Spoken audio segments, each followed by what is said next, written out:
नमो ज्ञानेश्वरा नमो ज्ञानेश्वरा। निवृत्ती उदारा सोपान देवा। मुक्ताबाई नमो त्रिभुवन पावनी।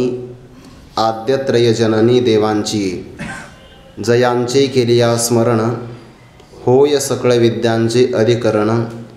तेची वंदू श्री चरण श्री गुरूंचे ते नमस्कारोनी आता। जय जय देवस्वप्रभ जगदंबूदगर्भनभ भुवनोद्भवारंभस्तंभ भवध्वंस। कैवल्य साम्राज्य चक्रवर्ती विश्वमाऊली ज्ञानोबाराय सकल ब्रह्मनिष्ठ गुरुजनांच्या परमकृपेने श्री भगवती ज्ञानेश्वरीचा कलशाध्याय किंवा एकाध्यायी गीता म्हणून ज्ञानोबारायच्या अध्यायाचं वर्णन करतात अशा 18व्या अध्यायातील मंगलाचरणाचा आपण विचार करत आहोत। श्री गुरुविषयी असणारं साधकाचं जे आत्यंतिक प्रेम आहे ते प्रेम शब्दाचा आकार जेव्हा धारण करतं तेव्हा ते मंगलाचरणाच्या रूपातून स्तुतीच्या संबंधाने प्रगट होतं। जयाचे वक्त्र वाहे गुरुनामाचे मंत्र। गुरुवाक्या वाचून शास्त्र हाती न शिवे। ज्यांच्या मुखारविंदातून सदैव गुरुमंत्राचाच किंवा गुरु या शब्द असणाऱ्याच मंत्राचा उच्चार केला जातो। गुरुवाक्याशिवायचे इतर कोणत्याही शास्त्राला स्पर्श करत नाही अशा महापुरुषाच्या किंवा साधकाच्या जीवनामध्ये सद्गुरूंचं असणारं जे अनन्यसाधारण महत्त्व आणि त्या महत्त्वाच्या माध्यमातून जे शब्द प्रगट होतात त्या शब्दाचा आकार म्हणजेच या अध्यायातील असणारं हे मंगलाचरण आहे। आणि मग ज्ञानोबाराय अनेक प्रकारची विशेषणं वापरून श्रीगुरूंचं असणारं सामर्थ्य, त्यांचा असणारा स्वभाव, त्यांचं असणारं मूल स्वरूप या सगळ्यांचं प्रगटीकरण आपल्यासमोर मांडतात। त्यापैकी आपण एक 5 ओव्यांचा विचार केलेला आहे। षष्टम क्रमांकाच्या ओवीचा आपण काल थोडासा विचार केलेला होता। जय जय देव स्वप्रभ, आपण दिव्य स्वरूपाचे आहात, आपला जय जयकार असो। जगामध्ये पदार्थ 2 आहे, एकाला जड असं म्हणतात तर एकाला चेतन असं म्हणतात। किंवा शास्त्रीय भाषेमध्ये एकाला दृक म्हणतात तर दुसऱ्याला दृश्य असं म्हणतात। किंवा जड चेतनाचा हा विभाग आहे। आपण काल ज्ञानाची प्रक्रिया पाहिली की ते ज्ञान संपादन करण्यासाठी किंवा कोणत्याही पदार्थाला जाणण्यासाठी मनुष्याला किंवा जीवाला एक वृत्ती ज्ञानाची गरज आहे। म्हणजे अंतःकरण वृत्ती आणि ती वृत्ती सत्वगुणाचं कार्य असल्यामुळे त्यामध्ये स्वरूपभूत ज्ञानाचा प्रकाश होतो। या दोघाला मिळून वृत्ती ज्ञान असं म्हणतात। वृत्ती स्वरूपाने जड आहे, पण त्या जड असणाऱ्या वृत्तीला एखाद्या पदार्थाला जाणायचं असेल तर त्याला प्राणाचं साह्य घ्यावं लागतं। अंतःकरण आत आहे, अंतःकरणाचा जेव्हा परिणाम होतो तेव्हा त्याला वृत्ती म्हणतात। अंतःकरण ही सत्वगुणाचं कार्य आहे आणि जेवढे जेवढे अंतःकरणाचे परिणाम किंवा अवतार होतात त्या सर्व ठिकाणी चैतन्य अनुभवाला येतं। म्हणजे अंतःकरणाचा परिणाम वृत्ती झाला की वृत्ती जड आहे, पण त्या वृत्तीमध्ये चैतन्याचा प्रकाश पडला की त्याला आपण वृत्ती ज्ञान असं म्हणतो। म्हणजे वृत्ती ज्ञान शब्द वापरला तर अंतःकरण वृत्ती पण आहे आणि ज्ञान शब्दाने त्या वृत्तीमध्ये असणारा चैतन्याचा आभास तो सुद्धा आहे। अशी जड असणारी अंतःकरणाची वृत्ती प्राणाचं साह्य घेऊन नेत्रेंद्रियाद्वारे घटादी रूपविषयापर्यंत जाते। ती वृत्ती त्या पदार्थाच्या आकाराची होऊन अज्ञान आवरणाला भंग करते आणि वृत्तीस्थ असणारा जो चिदाभास अयम घटहा याला जाणतो। आता हा घट आहे हे जेव्हा जाणलं जातं तेव्हा ते अयम घटहा हे ज्ञान त्या अंतःकरण असणाऱ्या अधिष्ठान प्रमात्यापर्यंत पोचविलं जातं। मग प्रमाता, प्रमाण आणि प्रमेय यांचा व्यवहार होत असताना असा व्यवहार होतो की मी घट जाणला। कोणतंही वाक्य व्यवहारात तुम्ही घ्या, त्यामध्ये ज्ञाता येतोच, म्हणजे करता येतो, कर्मही येतं आणि करणही येतं। मी घट जाणला या वाक्यामध्ये मी हा ज्ञाता आहे, घट हा ज्ञेय आहे आणि जाणला ही ज्ञान आहे।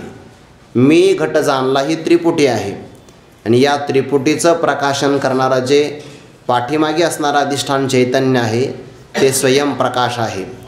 घटादी जड पदार्थाला जाणण्यासाठी अंतःकरणाची वृत्तीस्थ असणारा चिदाभास या सगळ्यांची आवश्यकता आहे. पण बाह्य पदार्थाला जाणण्यासाठी जेव्हा उत्तम असणाऱ्या साधकाला श्री गुरु तत्वमस्यादी महावाक्याचा उपदेश करतात तेव्हा त्याची वृत्ती काही बाहेर कोणत्याही विषयापर्यंत जात नाही. ती वृत्ती अंतर्मुख असल्यामुळे आत्मस्वरूपाला विषय करण्यासाठी जाते. तर फक्त आत्मस्वरूपावर असणारं अज्ञानाचं आवरण भंग करणं एवढ्याच बाबतीमध्ये वृत्ती समर्थ आहे. आणि आवरण भंग करते या उपचाराने असं म्हटलं जातं की ते आत्म्याला विषय करते. वास्तविक आत्मस्वरूपाचं ते प्रकाशन नाही करत. आवरण भंग झालं की स्वयंप्रकाश असणारा आत्मा सच्चिदानंद रूपाने प्रगटच आहे. आता त्याचं प्रकाशन त्या वृत्तीमध्ये असणारा चिदाभास करू शकत नाही. ज्ञानोबारांची कोवी फार गोड आहे बघा. ज्ञानोबाराय म्हणतात आत्मस्वरूपाच्या दर्शनाकरता प्रतिबंध करणारा अविद्येचा मळ असतो आणि अध्यात्मशास्त्राच्या द्वारे एकदा तो अविद्येचा मल किंवा अविद्येचा प्रतिबंध दूर झाला तर निर्मळ असणारा स्वयंप्रकाश असणारा मी प्रगट होतो. तैसा आत्मदर्शनी आढळ असे अविद्येचा जो मळ तो शास्त्रनाशी एर म्हणजे अज्ञान आवरण भंग झाले असता जे अवशिष्ट राहतं ते मी आहे, निर्मळ आहे आणि त्याच्या प्रकाशनासाठी अन्य कोणाची गरज नाही. आत्मस्वरूपाचा अल्प प्रकाश घेऊन आकाशातले असणारे नक्षत्र तारकादिक किंवा चंद्र सूर्यादिक जगाचं प्रकाशन करतात. पण त्याचं प्रकाशन मात्र कुणीच करू शकत नाही. ते स्वयंप्रकाश आहे. भाव असा ते सगळ्याला जाणतं पण ते स्वतःला विषय करत नाही. ते स्वतःला जाणतं असंही म्हणता येत नाही. कारण ते स्वतःला जाणू लागलं तर मग विषयी भाव येईल. जाणणाराही तोच आणि जाणतोय तेही स्वरूप तेच आहे. म्हणून कर्मकर्तृ नावाचा विरोध येईल. भाव असाच आहे त्याचा की जेव्हा स्वसंवेद्य शब्द वापरला जातो ना तर ते स्वयंप्रकाश आहे. अवेद्यत्वे सती अपरोक्ष रूपत्वम स्वयंप्रकाशत्वम त्याला स्वयंप्रकाश असं म्हणतात. जाणण्याचा तर विषय नाही पण अपरोक्ष रूप मात्र आहे. ज्याप्रमाणे एखादा मधुर पदार्थ असतो तो माधुर्य इतरांना प्रदान करतो पण आपलं माधुर्य वाढावं यासाठी तो अन्यांची अपेक्षा करत नाही. स्वतःच त्याच्या ठिकाणी माधुर्य आहे. तसा हा आत्मस्वरूप सर्वांचं प्रकाशन करतो आहे. इदम पदाला विषय होणारे सगळे पदार्थ प्रकाशित तो करतो पण आपल्या प्रकाशनासाठी अन्य ज्याला कोणाची गरज भासत नाही. म्हणून उपनिषदातलं प्रमाण आहे न तत्र सूर्यो भाती न चंद्र तारकम नेमा विद्युतो भांती कोतो यमग्नी तमेव भांतमनुभाती सर्वं तस्य भासा सर्वं विदम विभाती यच्चंद्रमसी यच्चाग्नो तत्तेजो विद्यमामकम भगवान म्हणतात की नाही. आणि म्हणूनच ज्याचा उष्णा प्रकाश घेतल्यानंतर या चंद्र सूर्यादिकांना प्रकाशनाचं सामर्थ्य मिळतं ते त्याचं काय प्रकाशन करणार आहे. न तद्भासयते सूर्यो न शशांको न पावकः असं म्हटलंय. यत गत्वा न निवर्तन्ते तद्धाम ते धाम आहे म्हणजे स्वयंप्रकाश रूप ते माझं स्वरूप आहे. आणि ज्ञानोबारा म्हणतात ते स्वरूप जसं परब्रह्माचं आहे तसं तुमचं आहे. कारण परब्रह्म आणि तुम्ही वेगळे नाहीत. म्हणून जय जय देव स्वप्रभ स्वयंप्रकाश आहात. आता यामध्ये श्रीगुरूंचं पहिल्या चरणामध्ये पारमार्थिक स्वरूप प्रगट केलं. द्वितीय पदामध्ये या ओवी 3.5 मात्राची आहे की नाही त्या द्वितीय चरणामध्ये श्रीगुरूंचं ईश्वरीय स्वरूप प्रगट केलं. जगदंबूत गर्भनभ जगत एक प्रकारचं पाणी आहे. जगत अंबू ते पाणी ज्या गर्भात राहतं त्याला मेघ असं म्हणतात. आणि तो मेघही ज्या आकाशामध्ये राहतो त्याला अवकाश किंवा पोकळी म्हणतो की नाही आपण. म्हणजे पाणी राहण्यासाठी मेघ आणि मेघ राहण्यासाठी नभ असावा लागतो. हे झालं व्यावहारिक उदाहरण. म्हणजे आता नभात गगनात किंवा आकाशात हे 3 शब्द एक अर्थी बरं. आकाश वेगळं आणि आभाळ वेगळं. ज्याला आपण ढग म्हणतो येतात जातात ते आभाळ आहे. आणि जे नील वर्णाचं आपल्याला दिसतं त्याला आकाश, अवकाश, गगन, नभ असे शब्द आहेत. त्याच्यावर मात्र कोणाचाही परिणाम होत नाही. ते अलिप्त आहे आणि व्यापक आहे. पण मात्र संबंधा वाचून ज्ञानोबाची गोवी फार आणखीन गोड आहे. संबंधेवी न जैसी अभ्रे असती आकाशी देही कर्मे तैसी जाण असं म्हटलं आहे.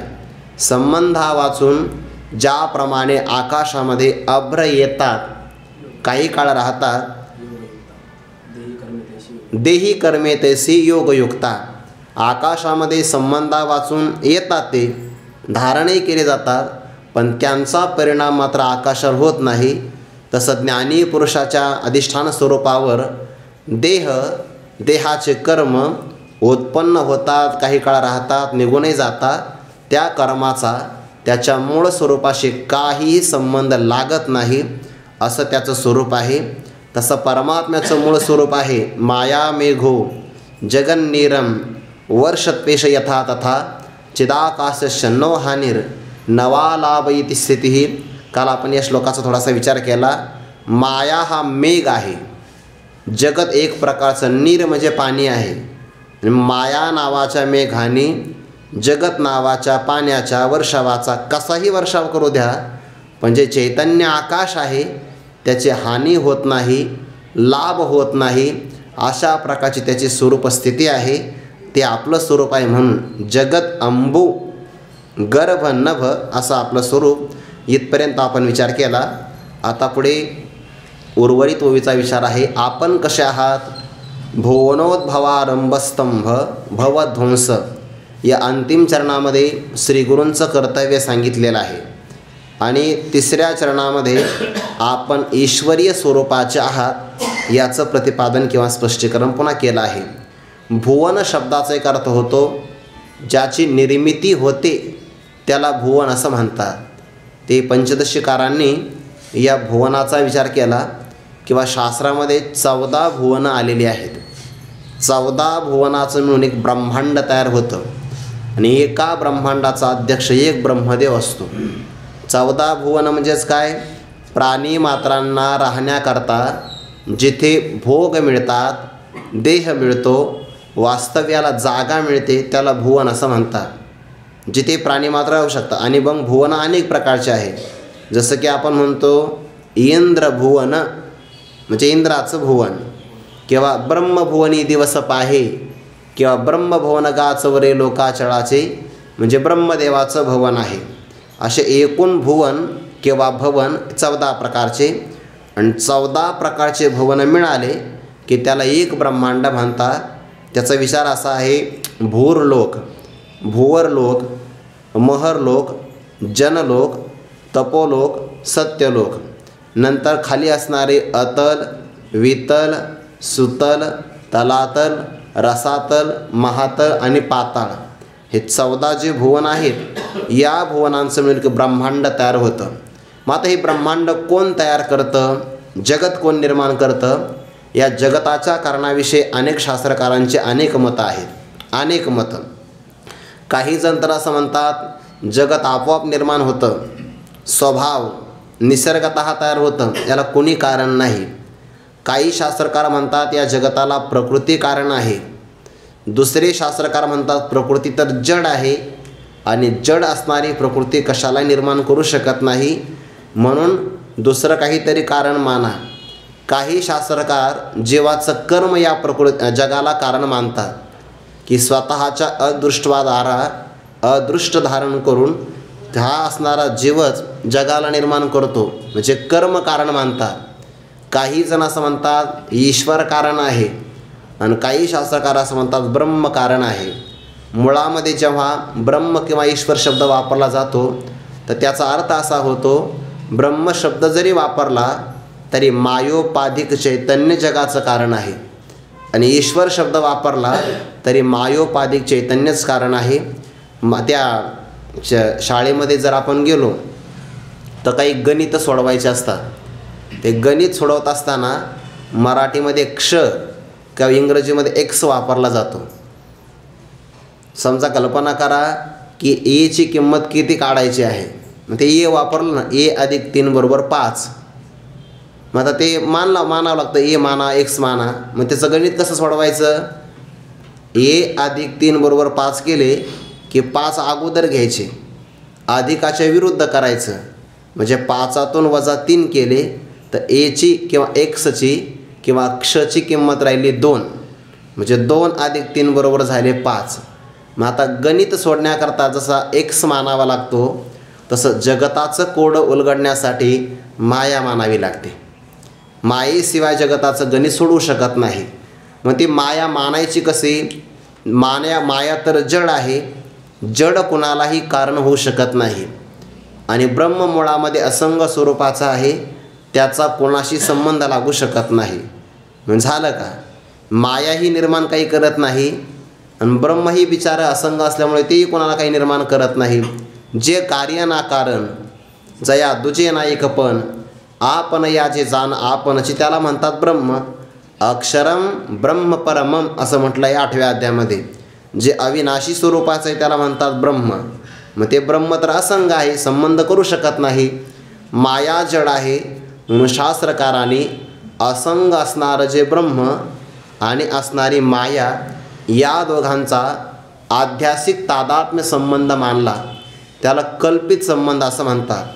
आणि आध्यासिक तादात्म्य संबंधाने युक्त असणारी माया, ब्रह्माची असणारी चित्शक्ती, ब्रह्मस्वरूपाचं त्याला स्फूर्ती असं म्हणतात. किंवा त्याला तादात्म्याच्या बाबतीमध्ये ती त्याचं अधिष्ठान रूपाने ग्रहण सामर्थ्य करून मग सगळ्या जगाला निर्माण करते. म्हणून माया कारणवाद आहे आपल्याकडे, पण ती माया परिणामी उपादान कारण मानली. ईश्वर अभिन्न निमित्तोपादान कारण मानला आहे आणि ब्रह्म विवर्तोपादान कारण मानलं. हे कारण मानण्याचे 3 प्रकार आहेत. परिणाम पुन्हा त्याचा विस्तार करता येतो की ज्या कारणाचा कार्यात प्रवेश असतो, ज्याच्या वाचून कारण राहू शकत नाही त्याला उपादान कारण असं म्हणतात. उदाहरणार्थ मातीचा घटात प्रवेश आहे आणि माती वाचून घट राहू शकत नाही, म्हणून घट या कार्याचं माती हे उपादान कारण आहे. म्हणजे ज्या कारणाचा कार्यात प्रवेश आणि त्याच्या वाचून कार्य राहू शकत नाही, तसे माया ही जगताचं परिणामी उपादान कारण. मायेचा जगात प्रवेश आहे आणि माये वाचून जगत कार्य राहू शकत नाही, परिणामी उपादान कारण. दुसरं कारण आहे निमित्त कारण. कार्याच्या फक्त उत्पत्तीला कारण, बस बाकी काही करत नाही. घट तयार करायचा तर त्याकरता चक्र असावं लागतं, दंड असावा लागतो, कुंभारणे असावा लागतो की नाही, हे सगळे निमित्त कारण आहे. तसं ईश्वराची फक्त सत्ता जगताच्या निर्मितीला कारण, म्हणून त्याला निमित्तोपादान कारण असं म्हणतात. गुरुवारी मारुती तेव्हा सांगत असं कुंभारसुद्धा निमित्त कारण आहे. आणि म्हणे मग कुंभार घटात जाऊन बसला तर तरी तो निमित्तच कारण आहे. घटात जाऊन जरी बसला तरी काही नाही, कारण तो घटापेक्षा वेगळाच आहे. किती काळ घटामध्ये जाऊन बसेल. म्हणून परिणामी उपादान कारण आहे माया, निमित्तोपादान कारण आहे ईश्वर. आणि विचार जर आणखीन सूक्ष्म केला तर जगत हे ज्ञान निवर्त्य आहे आणि जे जे ज्ञानाने निवृत्त होतं ते मिथ्या असतं. मिथ्या पदार्थ आध्यासिक म्हणजे फक्त आभास मात्र असतो, त्याला प्रातिभासिक सत्ता म्हणतात. बघा, प्रतीतीला येणं एवढंच ज्याचं स्वरूप आहे, बाकी स्वतंत्र त्याला सत्ता नाही, त्याला प्रातिभासिक प्रतीतीचा पदार्थ मिथ्या असं म्हणतात. आणि जो मिथ्या असतो तो विवर्त असतो आणि विवर्ताला जे कारण असतं ते अधिष्ठान सत्य असावं लागतं. बाबा सरळ व्याख्या सांगतात, खोटा पदार्थ भासण्यासाठी अधिष्ठान सत्य असावं लागतं. कारण एक खोटा पदार्थ दुसऱ्या खोट्या पदार्थाला अधिष्ठान होऊ शकत नाही. म्हणून जेवढे जेवढे कल्पित खोटे मिथ्या पदार्थ भासतात त्याकरता अधिष्ठान सत्य असावं लागतं. आणि ते सत्य अधिष्ठान कोण असेल तर श्रुती सांगते, सत्यम ज्ञानम अनंतम ब्रह्म. ब्रह्म ही सच्चिदानंद रूप आहे आणि म्हणून ब्रह्मच या जगताचं कारण आहे. पण कसं, विवर्तोपादान कारण. जग आहे विवर्त आणि त्या विवर्ताचं अधिष्ठान सत्य असल्यामुळे ब्रह्माला विवर्तोपादान कारण असं म्हणतात.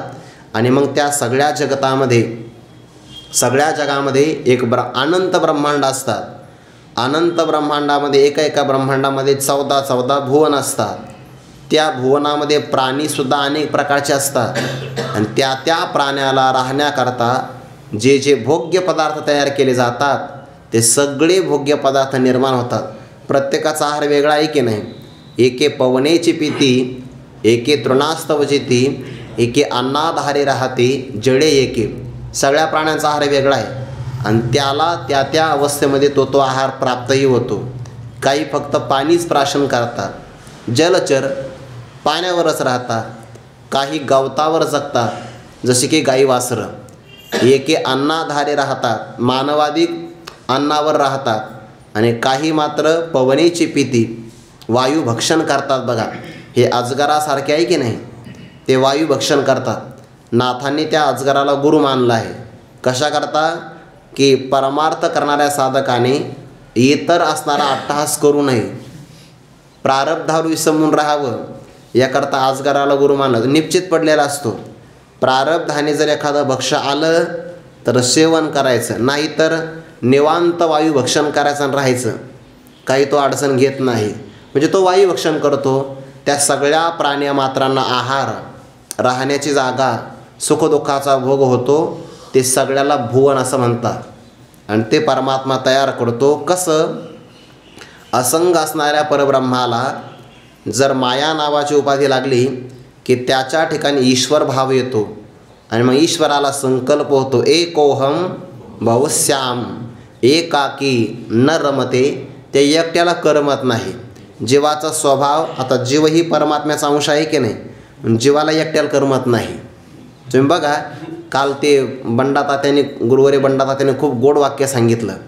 जुन्या काळामध्ये चालणारा मनुष्य चंचल असायचा आणि बसलेला स्थिर असायचा. आता उलट आहे.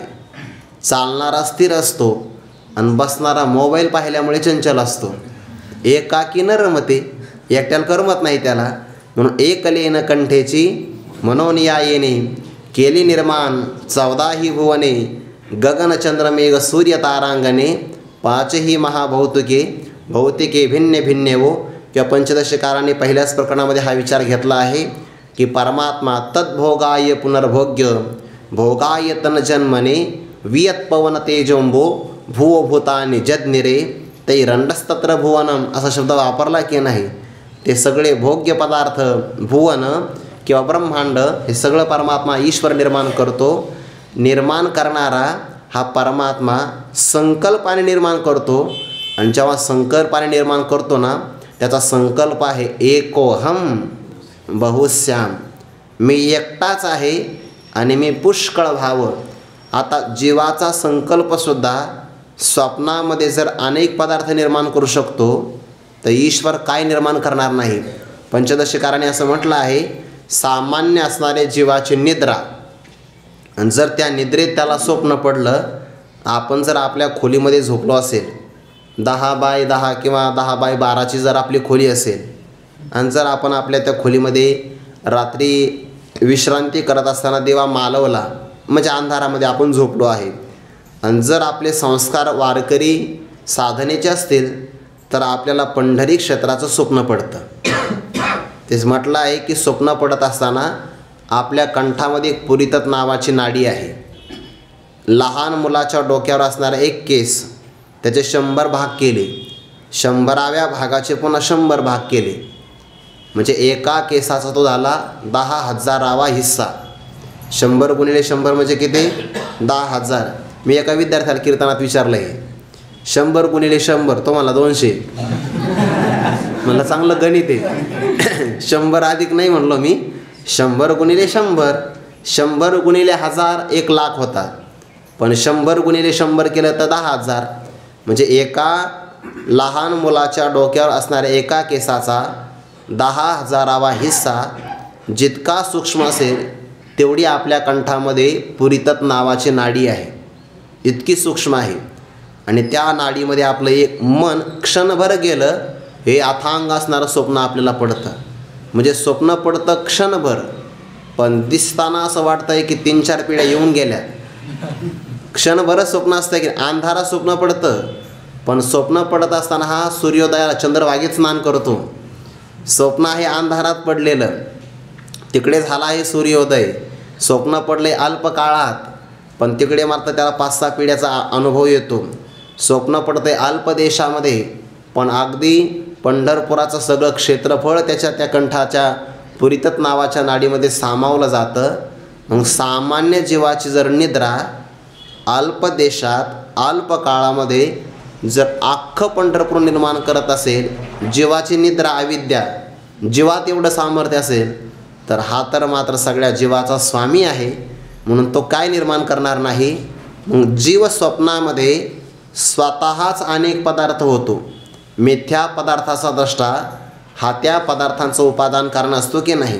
ज्ञानोबराय म्हणतात 9व्या अध्यामध्ये, जैसा चेला तो अर्जुना म्हणे स्वप्नीची हे विचित्र सेना, मीची झालो होतो ना निद्रा वशे. जाग झाल्यानंतर मग आता सेना ते सेना नव्हे, हे मीची एक आघवे, ऐसे एकत्वे मानवे विश्वतया. स्वप्नातून जागा झाला तर तो म्हणतो स्वप्नातली सगळी विचित्र सेना निद्रेला वशीभूत होऊन मिस्तर झालो होतो, आता सेना नाही, मग सेनेच्या रूपाने मीच प्रगट झालो होतो. जे काही स्वप्नामध्ये मला सैन्य अनुभवाला मिळालं ते सगळं मीच झालं होतो. म्हणजे जीवच स्वप्नामध्ये अनेक रूपाला प्राप्त होतो, तसा परमात्माच माया नावाची उपाधी धारण करून संपूर्ण ब्रह्मांड, संपूर्ण असणारं विश्व अंगाने स्वतः होतो. पण ही त्याची लीला आहे. तत्वतः तो मात्र दुधाचा परिणाम दही व्हावा तसा ब्रह्माचा परिणाम होत नाही जगदरूपाने. झाला तर तो विकारी होईल. म्हणून जेव्हा परमात्मा जगदरूपाने नटतो असं म्हटलं जातं, तेव्हा जगत हे विवर्त आहे आणि तो अधिष्ठान आहे. आणि कल्पित पदार्थाला अधिष्ठान ज्ञानानंतर अधिष्ठान रूपता प्राप्त होते, म्हणून जगत ब्रह्म आहे. जगताचा बाध करून त्याला बाध सामान्याधिकरणे म्हणतात. जगत ब्रह्म आहे, पण केव्हा? जगत कल्पित पदार्थाची अधिष्ठान ज्ञानानंतर निवृत्ती अधिष्ठान रूप होत असते, म्हणून या अर्थाने जगत ब्रह्मरूप आहे. असं जगत मात्र प्रतिती मात्र आहे आणि बाधयोग्य आहे. याचा अर्थ परमात्माच जगत रूपाने किंवा अधिष्ठानच कल्पित पदार्थाच्या रूपाने अज्ञान किंवा माया उपाधी आली की प्रगट होत असतं. याचा अर्थ ते ब्रह्मांड त्याच्या स्वरूपाने वेगळं नाही. रज्जूवर भासलेला सर्प त्याला स्वतंत्र सत्ता आणि स्फूर्ती नसल्यामुळे तो रज्जू स्वरूपच आहे. तसं ब्रह्म जे आपल्याला जगत भासतं आहे ते जगत स्वतः स्फूर्ती आणि सत्ता नसल्यामुळे अधिष्ठान रूपच आहे, अशी फक्त भाषा विचारली जाते. हे सुद्धा पाहणाऱ्याच्या दृष्टिकोनातून आहे. रज्जूला आपण विचारलं की तू सर्प पाहिला का, ती म्हणते मला सर्प माहिती नाही. जाऊ दे म्हणे, सर्प नाही का पाहिना, पण तुला रज्जू म्हणतात हे तरी माहिती आहे का? रज्जू म्हणते मला तेही माहिती नाही. तसा जो पाहतो अज्ञानी त्याला जगताची प्रतीती, तैसी निर्मळी ये माझ्या स्वरूपी, जो भूतभावांना आरोपी पुढे तयासी तयाच्या संकल्पी भूताभासू असे, तेची कल्पिती प्रकृती पुरे, तरी भूताभास अधिच सरे, मग स्वरूप उरे एक सरे निखळ माझे कल्पनावाद. 9व्या अध्यायामध्ये आला की नाही, ज्याच्या मनाची कल्पना असेल त्याला जगताची प्रतीती आहे, आणि ज्याची कल्पना नाहीशी झाली त्याला ब्रह्मच आहे. ज्ञानोबा म्हणतात, जरी सोने लेणे होणे घडे, तरी तयाचे सोने पण न मोडे, येर अलंकार हे वरचिलीकडे, लेत याचेने भावे. सगळा तो कल्पनावादाचाच विस्तार आहे. थोडक्यात जगत प्रतीतीला येतं मिथ्या आहे, आणि मिथ्या जगताला निर्माण करणारा किंवा अनुभव घेणारा द्रष्टा हा त्याचं उपादान कारण आहे. म्हणून जेवढे काही भुवन निर्माण होतात त्या सगळ्या भुवनांचा आरंभस्तंभ आपण आहात. म्हणून भुवनोद्भवारंभस्तंभ भवध्वंस. भुवन म्हणजेच ब्रह्मांड, उद्भव म्हणजे निर्मिती, आणि त्या निर्मितीचा आरंभ केला जातो संकल्पापासून. असा आरंभस्तंभ आपण आहात. आणखीन एक भाव यातला बरं, जो स्तंभ असतो की नाही त्या स्तंभावर अनेक प्रकारची निर्मिती होते, पण स्तंभ मात्र स्थिर स्वरूपाचा असतो. तसं आकारा आलिया जयाचे, निराकारपण न वचे, आकार लोपे न विसंचे नित्य तागा. किंवा आणखीन एक ओवी बघा, आकाराचे जालेपणे जन्मधर्माते नेने आकार लोपे निमने नाही कही. आकार आला काय आणि गेला काय, ज्याच्यामध्ये वृद्धी होत नाही आणि क्षय होत नाही त्या स्वरूपाला म्हणतात ते अचल आहे. आणि त्याचं अचलत्व सांगण्यासाठीच या ठिकाणी ज्ञानोबांनी स्तंभ असा शब्द ठेवला आहे. त्याला स्तंभ म्हणतात बघा, किंवा त्याला आपण ध्वज म्हणतो, किंवा त्याला एखाद्या कार्याला आपण प्रारंभ करतो की नाही बघा, तर त्यामध्ये ध्वज उभारला जातो आणि तो ध्वज फडकत राहावा याकरता त्या स्तंभाची योजना केली जाते. स्तंभ बलवान असतो, तो अधिष्ठान असतो आणि त्याच्यावर सगळे कार्य होतात. त्या महाभारतामध्ये एक भीमाचा पुत्र होता, फार बलवान होता तो, पण तो मात्र ऐकायचं दुसऱ्याचंच. पण त्याला भगवंताने विचारलं की तू कोणत्या पक्षात जाणार आहे. तो म्हणला मी ते आत्ताच नाही सांगत, निकाल लागल्यास सांगेल. म्हणजे अगोदर ऐकून घ्या, आत्ताच नाही सांगत, मी जाणार आहे एका पक्षामध्ये, पण म्हणे मला जो दुर्बल वाटेल त्याच्यामध्ये जाणार आहे.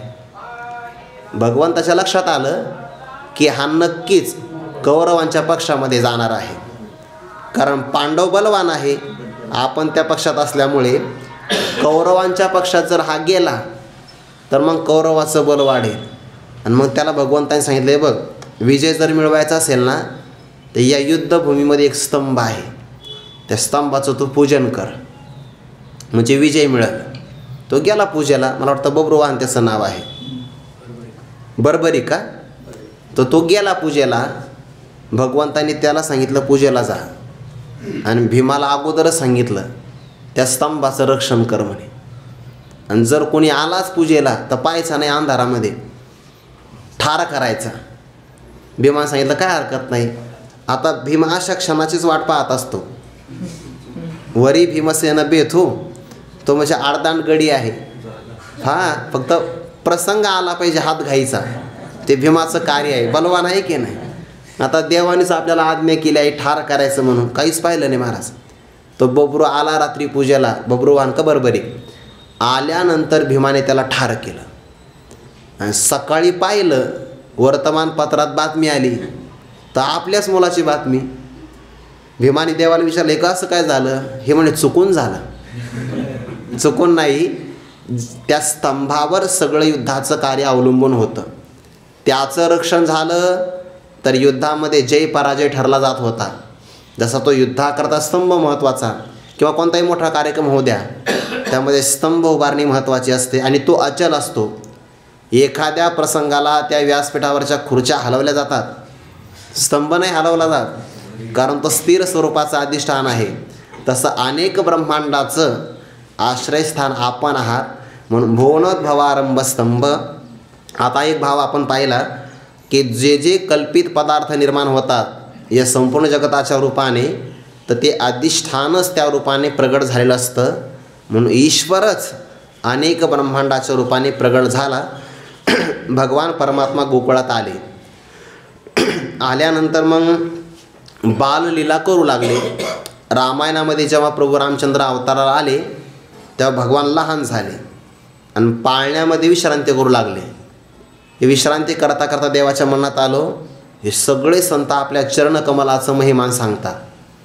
तुझ्या चरणकमलाची गोडी आहे, गोडी आहे. नेमकी यांना माझ्या चरणाची सेवा करून काय गोडी मिळते ते आपण तरी पाहू. भगवंताने पाळण्यात असणारा आपल्या हाताने आपला पाय पकडला आणि पायाचा अंगठा चोखायला प्रारंभ केला. तेव्हापासून कोणताही मुलगा जन्माला आला की त्याचं ते सुरू होतं, तो पायातला अंगठा चाकतो. ही झाली त्याची बाललीला. तसं द्वापार युगामध्ये परमात्मा आला की मग त्याने आणखीन एक बाललीला केली. हे चोख हे मैळ ऐसे निरोनिया बाळ देखे ते केवळ मुखीची घाली. जेही आपल्या हातामध्ये पडेल त्याला ते मुखामध्ये टाकण्याचा प्रयत्न करते. भगवंताच्या लक्षात आलं इथे सगळे बाल गोपाळ खेळत आहे आणि तिथे यमुना मैयाच्या मनामध्ये असा भाव निर्माण झाला की या गोपिका किती भाग्यवान आहे ज्या भगवंताला थोडंसं ताक पाचतात आणि भगवंताकडून नृत्य करून घेतात, भगवंताचं दर्शन करतात. मी मात्र काय अभागी आहे की इथे जलीय स्वरूपामध्ये मी आल्यानंतरही परमात्मा अजूनही मला दर्शन देत नाही. तिच्या मनातला भाव जाणला आणि भगवंताने सांगितलं तू एवढी शुद्ध आहे की तुझ्या काठावर असणारे जे रजकण आहे त्याचंही मी सेवन करावं इतकी तू पवित्र आहे. आता रजकण सेवन भगवंताला करायचे आहे, पण करायचे तर सदैव आपल्यासोबत गोपाळ आहे. म्हणून भगवंताने पाहिलं या खेळातून थोडीशी आपल्याला इंटरवल मिळाली पाहिजे, म्हणजे मधली सुट्टी झाली पाहिजे की नाही थोडीशी. आणि मग गोपाळ खेळता खेळता कबड्डीचा खेळ असेल तर त्यामध्ये व्यक्ती जर बाद झाला तर त्याला खाली बसावं लागतं. जोपर्यंत दुसरा व्यक्ती स्पर्श करून जिवंत केला जात नाही तोपर्यंत भगवंत ते बाद झाले आणि खाली बसले. देवाच्या लक्षात आलं हे सगळे खेळामध्ये मग्न आहे. एवढ्याच वेळेमध्ये या यमुना मैयाच्या पात्रामध्ये असणारे रजकण पवित्र आहे, ते सेवन करण्याची आपल्याला संधी आहे आता. म्हणून कोणीच आपल्याकडे पाहत नाही. अशा कालावधीमध्ये भगवंताने तिथला एक मातीचा खडा उचलला आणि उचलला तर तोंडात टाकला. देवाला वाटलं होतं की गोपाळ खेळात मग्न आहे, आपल्याकडं पाहणार नाही, पण ते गोपाळ होते, त्यांचा खेळ वरवर चालू होता, पण अंतःकरणातून ते भगवंताकडे पाहत होते. मन हे गोविंदी देह काम करीव. बाहेरून फक्त ते खेळ चालू होता त्यांचा, पण अंतरंगात त्यांची दृष्टी मात्र परमात्म्याकडेच होती, अंतर्मुख दृष्टी आहे. आणि मग त्यांच्या लक्षात आलं की कन्हैयाने माती खाल्ली. सगळ्या गोपाळांनी खेळ केला बंद आणि ते गेले यशोदा मैयाकडे. त्यांनी मैया कन्हैयाने माती खाल्ली. यशोदा मैयाने विचार केला याला जर अशा खोड्या लागल्या तर भविष्यामध्ये हा काही पण खाईल, आणि याच्या खोडी लहानपणामध्येच आपण मोडून काढल्या पाहिजे.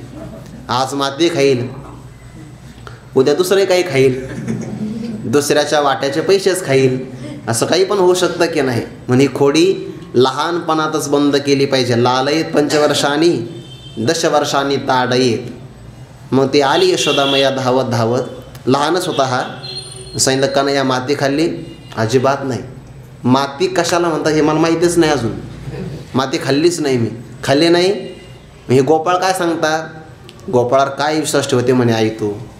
त्या गोपाळांनी मला सांगितलं की कन्हैया आज एकादशी आहे, तुमच्या घरी जा आणि लोणी चोरून आण.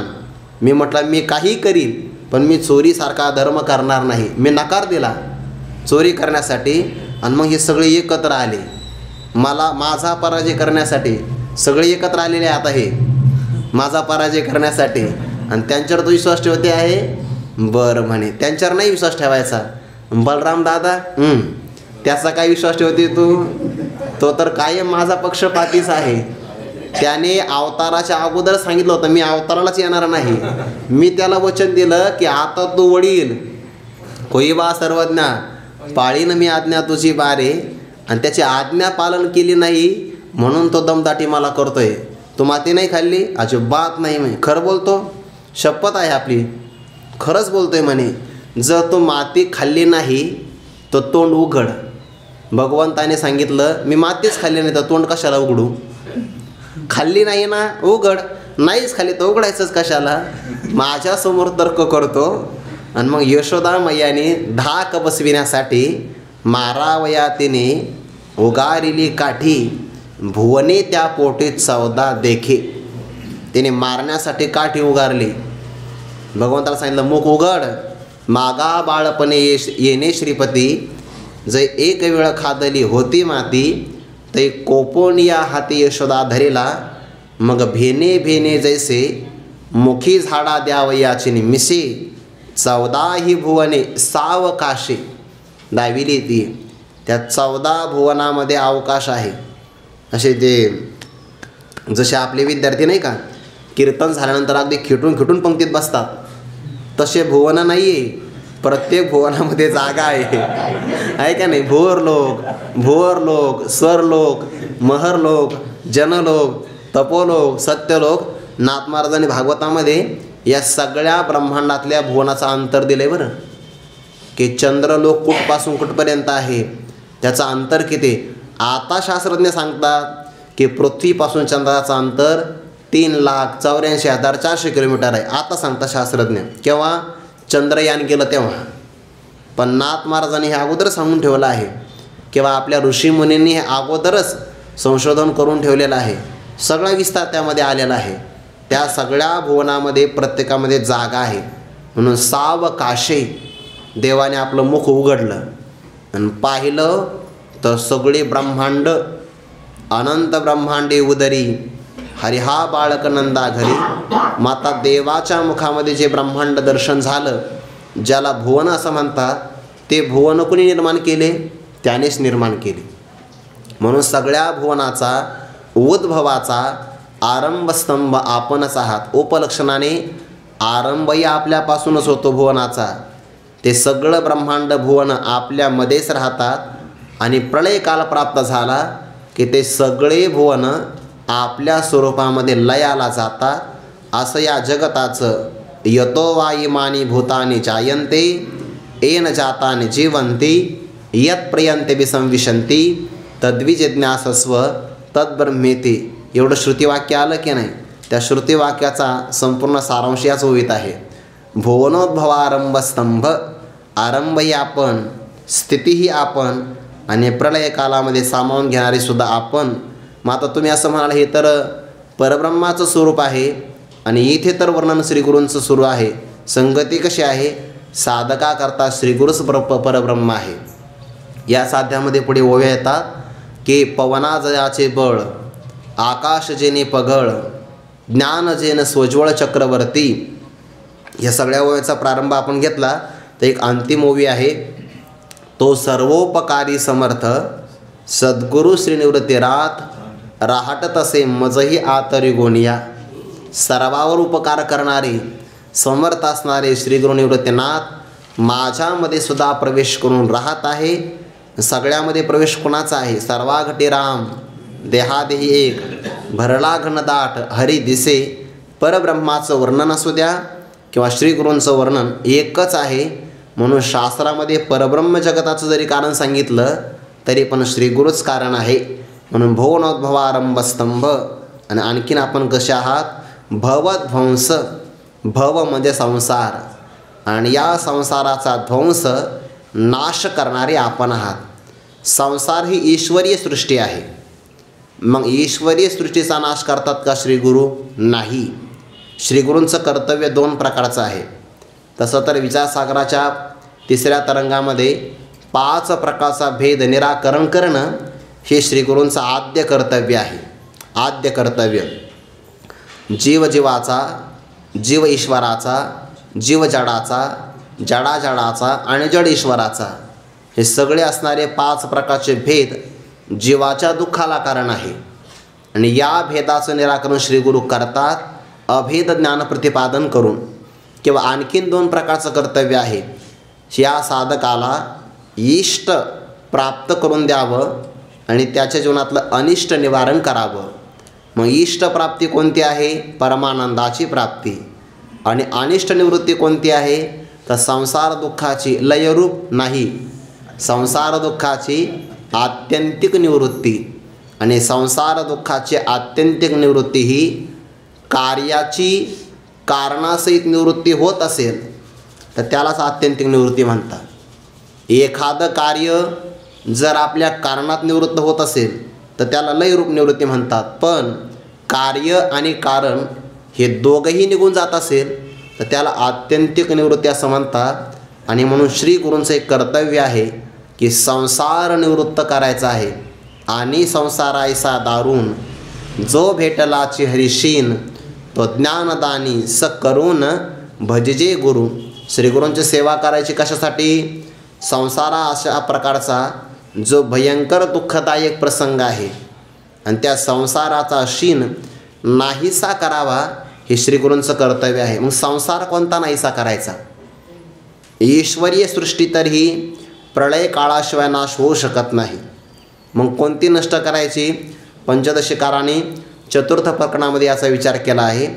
ईश्वरेनापि जीवेन सृष्टं द्वैतं विविच्यते विवेके सते जीवेन हेयो बंधस्फुटी भवेत. सृष्टी 2 प्रकारची आहे. इथे जो भव शब्द आला ना, भव म्हणजे संसार, संसार म्हणजे सृष्टी. आणि सृष्टी आहे 2 प्रकारची. एक ईश्वर निर्मित आणि दुसरी जीवनिर्मित. ईश्वर निर्मित असणारी सृष्टी जीवाच्या सुखदुःखाला कारण नाही, उलट साधक आहे. अबाधकम साधकम च द्वैतम ईश्वर निर्मितम असं म्हटलं आहे. आणि प्रलय काळाशिवाय कोणीही ईशसृष्टी नष्ट करू शकत नाही आणि साधकाने ती नष्टही करू शकत नाही. भाव असा, जगतामध्ये बदल करण्याकरता साधकाचा अवतार नाही. जगात बदल नाही करू, त्याने बदल करायचा मनात. जगात बदल आपण करूही शकत नाही. का? तेवढं सामर्थ्यच आपलं नाही ना. जगामध्ये बदल तर प्रत्येक क्षणाला होतोच आहे ना. क्षणभंगूर जग आहे म्हणजे बदल होतोच आहे. कोणताही पदार्थ जगातला स्थिर राहत नाही. जगात परिवर्तन करणं हे आपलं कर्तव्य नाही, मनात परिवर्तन करणं हे आपलं कर्तव्य आहे. म्हणून जगात बदल नाही म्हणजे ईश्वर सृष्टी आपल्याला बदलायचीच नाही.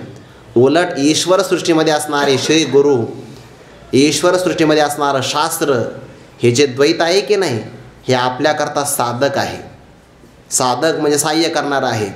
म्हणून जीवाने आपलं असणारं संसारावरची वासना किंवा जे ममत्व आहे, अशी जीवसृष्टी त्याने बदल करावी.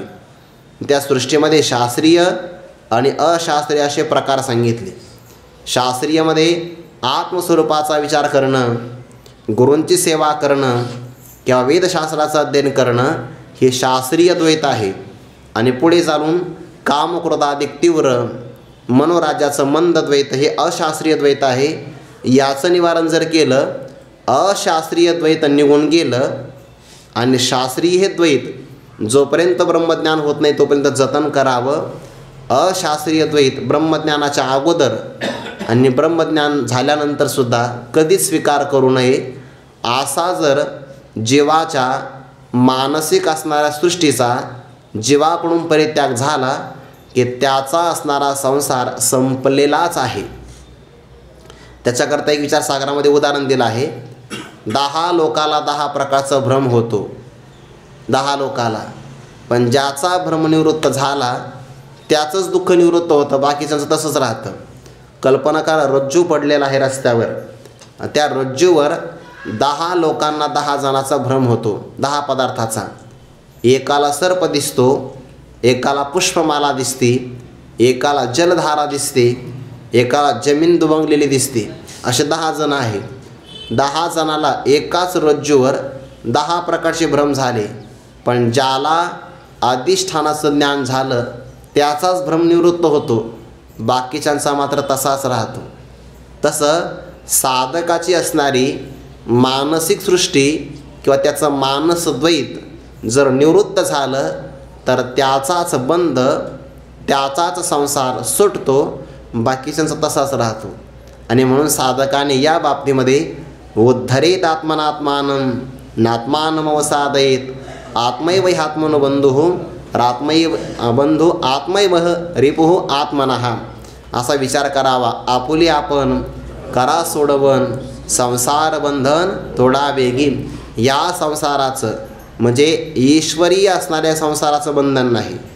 त्या ईश्वरीय सृष्टीमध्ये जीवाने जे स्वकीय अहंतेचं आणि ममतेचं जो काही बंध निर्माण केला आहे तो त्याने निवृत्त करावा. पंचदशकाराने उदाहरण दिलं, एकच मणी असतो रत्न. रत्न सुखालाही कारण नाही, दुःखालाही कारण नाही. पण ज्याला लोभ असेल त्याला ते मिळालं तर त्याला आनंद होतो.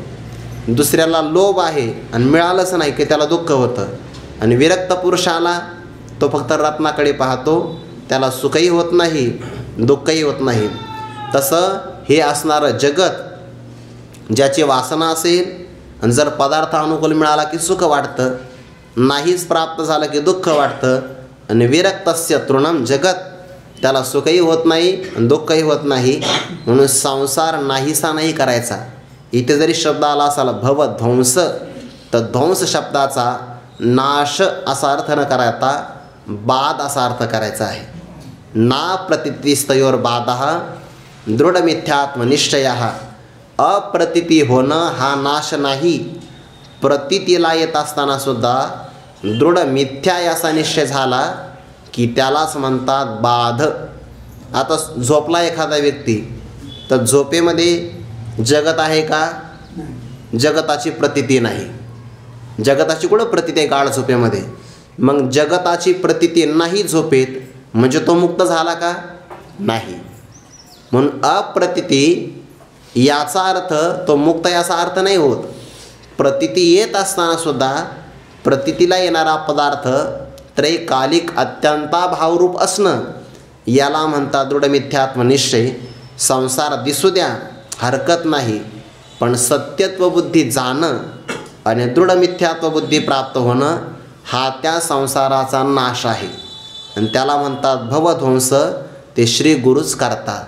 म्हणून तर म्हटलंय बघा, भक्तराज अर्जुनाने गुंतलो होतो अर्जुन गुणे, तो मुक्त झालो तुझेपणे, आता पोसणे सांगणे दोन्ही नाही. मी अर्जुनाच्या रूपाने स्वदेहा नाम अर्जुन, परदेहा नाम स्वजन, संग्रामा नाम मलिन पापाचार. मी या देहाला अर्जुन समजत होतो, पण आता मात्र तुमच्यामुळे तुमची कुतत्प्रसादान्मया च्युत, तुमच्या प्रसादामुळे आता मुक्त झालो. आता मी अर्जुन नाही. म्हणजे काय झाला? देहाच्या ठिकाणची सत्यत्व बुद्धी निघून गेली आणि देह प्रतीतीला जरी आला प्रारब्धाने तर देह नाही. देह नवे मी हे सरे उरलावरे विठ्ठल. मग आपल्या संसाराची सत्यत्व बुद्धी जाणं, जीवाची असणारी देहबुद्धी निघून जाणं. आणि पुढे जाऊन सांगू का, जगताची जगतबुद्धी नाहीशी करण्यासाठी जे अहम ब्रह्मास्मी इत्याकारक वृत्ती आलेली आहे अशी ती ब्रह्मबुद्धीसुद्धा निघून जाणं हा खरा संसाराचा नाश आहे. नाहीतर मग अविद्या गेली, पण मी ब्रह्म आहे असं म्हटला की पुन्हा मेलेली अविद्या जिवंत होते आहे. म्हणून अज्ञान जाणं हे जेवढं महत्त्वाचं आहे तेवढं अज्ञानाला घालवणारं वृत्ती अहम ब्रह्मास्मी वृत्तीज्ञान जाणं हेही महत्त्वाचं आहे. आणि श्री गुरु अज्ञानाला नाहीसं करतात, अज्ञानाचं कार्य त्याला बाधित करतात आणि अज्ञानाच्या कार्याला घालवणारं अहम ब्रह्मास्मी इत्याकारक वृत्तीज्ञान त्यालाही नाहीसं करून टाकतात. म्हणून भवध्वंस सगळ्या प्रकारे संसाराचा आपण पूर्णतया बाध करतात, नाश करतात. एवढं आपलं श्रीगुरूंचं कर्तव्य कार्य असल्यामुळे आपला जय जयकार असो. जय जय देवस्व प्रभ जगदंबूदगर्भनभ भुवनोद्भवारंभस्तंभ भवध्वंस. आणखीन काही विचार आहे तो आपण उद्या पाहू. पुंडलिक वरदाहरी विठ्ठल श्री ज्ञानदेव तुकाराम माऊली ज्ञानेश्वर महाराज की जय. जगद्गुरु तुकाराम महाराज की जय. सद्गुरु जोग महाराज की जय. ज्ञान